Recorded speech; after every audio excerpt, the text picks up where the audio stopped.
नमस्ते आप सभी को, स्वागत है हमारे चैनल जीत की पाठशाला पर। आज हम पढ़ेंगे 4.09 स्वदेशी मूवमेंट एंड असम। तो चलिए बिना किसी देरी के इस वीडियो को स्टार्ट करते हैं।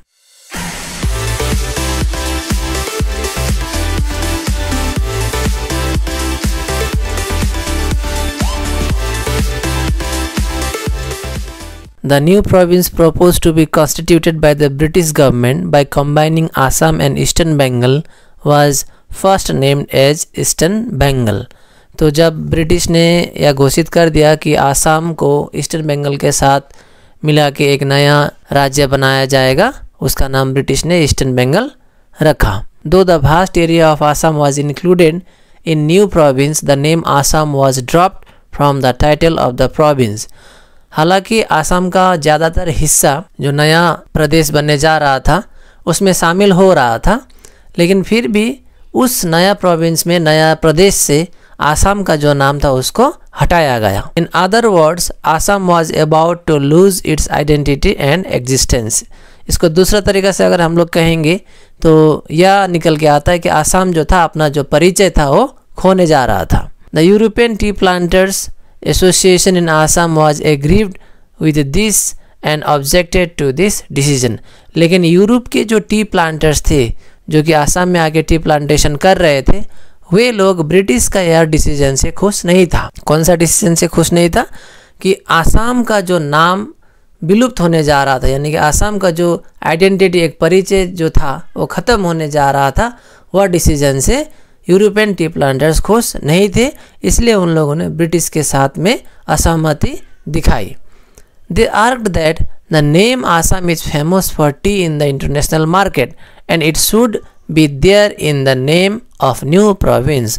और यूरोपियन टी प्लांटर्स ने यह कहा कि आसाम का नाम पूरे वर्ल्ड में बहुत फेमस हो चुका था उस समय टी को लेके। इसका जो चाय था आसाम का, वो उस समय भी आज की तरह फेमस था।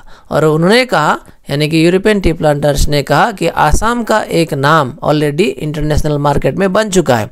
अगर आसाम का नाम हटा दिया जाएगा तो टी मार्केट जो था, इंटरनेशनल मार्केट, वो ख़त्म हो जाएगा। इसलिए उन लोगों ने कहा कि अगर आसाम ईस्टर्न बंगाल के साथ मिक्सअप हो रहा है तो उसमें आसाम का नाम होना चाहिए।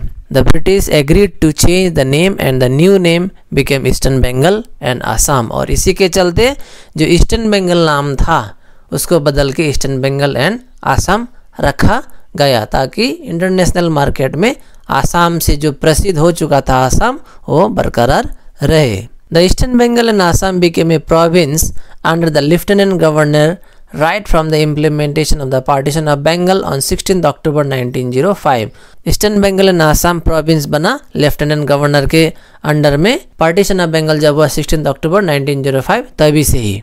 The then commissioner of Assam Fuller became the lieutenant governor of the new province. और उस समय के जो कमिश्नर थे आसाम के, फुलर, उनको ही आसाम का लेफ्टिनेंट गवर्नर बनाया गया।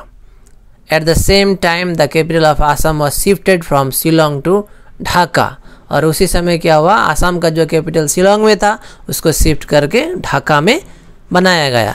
Dhaka became the new capital of eastern Bengal and Assam. और ढाका बना जो नया प्रोविंस, यानी कि जो नया प्रदेश बना था ईस्टर्न बंगाल एंड आसाम, उसका नया capital. The attitude of Jorhat Sarvajanik Sabha and Assam association was flexible on the issue of partition of Bengal. Jorhat Sarvajanik Sabha और आसाम एसोसिएशन ने उस समय पार्टीशन ऑफ बंगाल का जो डिसीजन था उसको सपोर्ट किया।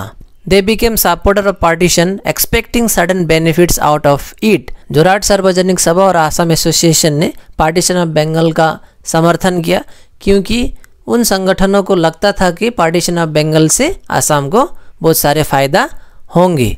But at the same time, the role of the leaders like Padmanath Gohai Barua, Ambikagiri Rai Chaudhary, Tiruguna Barua, Raktim Bora etc.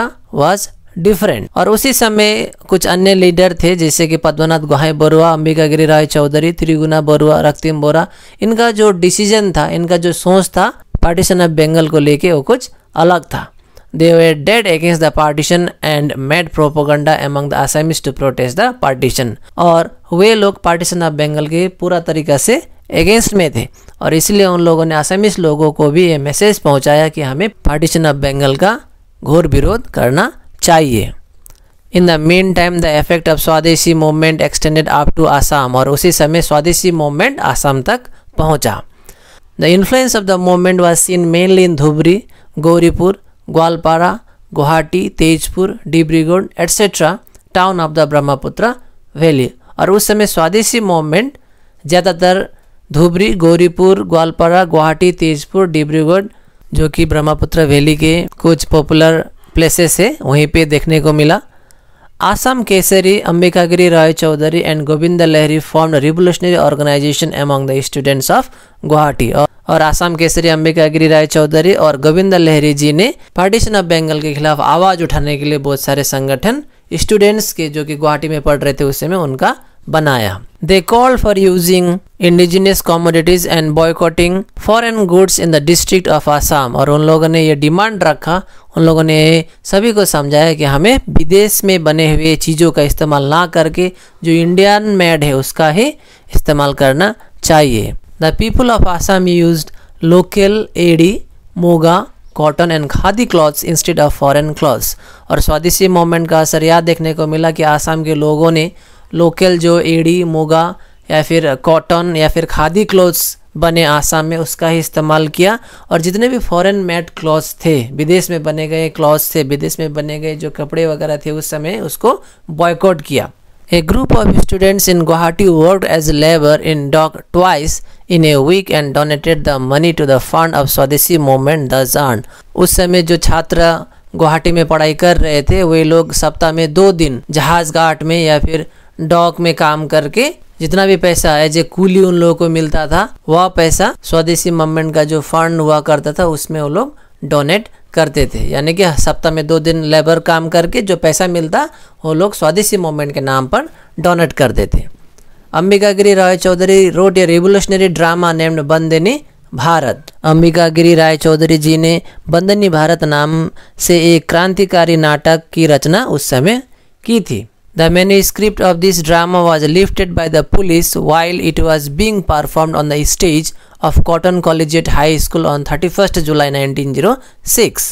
31st जुलाई 1906 को कॉटन कॉलेजिएट हाई स्कूल में जो बंदनी भारत नाम का जो नाटक था वो चल रहा था। तभी क्या हुआ, पुलिस ने आके उनका जो मैन्यूस्क्रिप्ट था, जो उनका जो ड्रामा लिखा हुआ था उसको उन लोगों ने ले लिया। Ambikagiri Rai Chaudhuri establish a revolutionary organisation Seva Sangha with the help of revolutionary activities Khudiram Bose, Barindra Ghosh, Ullas Kumar Datta etcetera of Calcutta.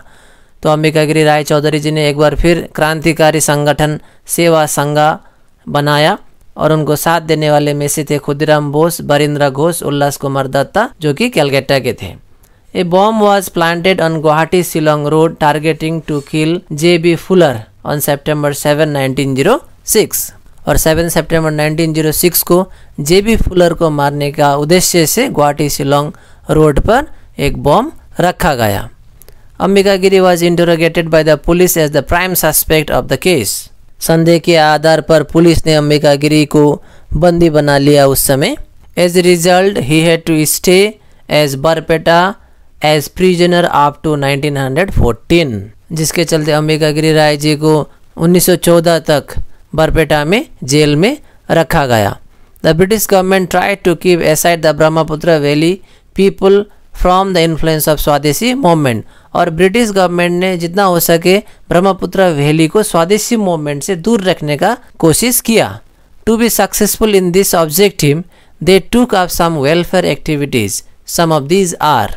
और स्वदेशी मूवमेंट से दूर रखने के लिए ब्रिटिश गवर्नमेंट ने कुछ उस समय काम किए थे, जिनमें से है उस समय कलकत्ता यूनिवर्सिटी में पढ़ाई करने के लिए एंट्रेंस एग्ज़ाम दिया जाता था और ब्रिटिश ने क्या किया, आसामीज लैंग्वेज और लिटरेचर दोनों ही उस एंट्रेंस एग्जाम का जो सिलेबस है उसमें इंक्लूड करने का घोषणा किया। Number 2, to open bachelor degrees in all departments in Cotton College to revamp the institution as the centre of excellence. Cotton College में हर डिपार्टमेंट में बैचलर डिग्री तक पढ़ाई हो ऐसा कदम उठाएंगे, ब्रिटिश ने घोषणा कर दिया। To reintroduce mauzadari system in the Brahmaputra valley, तो ब्रह्मपुत्र घाटी में एक बार फिर मौजादारी व्यवस्था पुनः लागू करने का भी ब्रिटिश ने वादा किया। चौथा है to introduce 20 point settlement of land. तो ब्रिटिश ने ये भी कहा कि ज़मीन का जो 20 सूत्रीय बंदोबस्ती व्यवस्था थी उस समय उसको लागू कराने का ब्रिटिश ने आसाम के लोगों को वादा किया, ताकि आसाम के लोग जितना हो सके स्वदेशी मूवमेंट से दूर रह सके। These are some indirect benefits from swadeshi movement. ये कुछ इनडायरेक्ट बेनिफिट्स थी जो कि स्वदेशी मूवमेंट के समय में आसाम के लोगों को मिला। The movement became much more popular in the Surma valley under the leadership of the Surma valley association. और उस समय जो स्वदेशी मूवमेंट था वो ज़्यादा सुरमा वैली में फैला, बहुत पॉपुलर हुआ, और वहाँ पे जो सुरमा वैली एसोसिएशन था उसके चलते वहाँ पे ज़्यादा असर स्वदेशी मूवमेंट का देखने को मिला। National schools were set up at Sylhet, Habiganj, Srimangal, Lakhai, Baniachang, Karimganj, Silchar and other places. और स्वदेशी मूवमेंट के समय में बहुत सारे जगहों पर नेशनल स्कूल भी बने, जिनमें से सिलेट, हबीबगंज, श्रीमंगल, सिलचर आदि। तो इसी के साथ ये टॉपिक यहीं पे समाप्त होता है। मैं आशा करता हूँ आपने इसको समझा होगा। Thank you very much and keep watching Jeet की पाठशाला।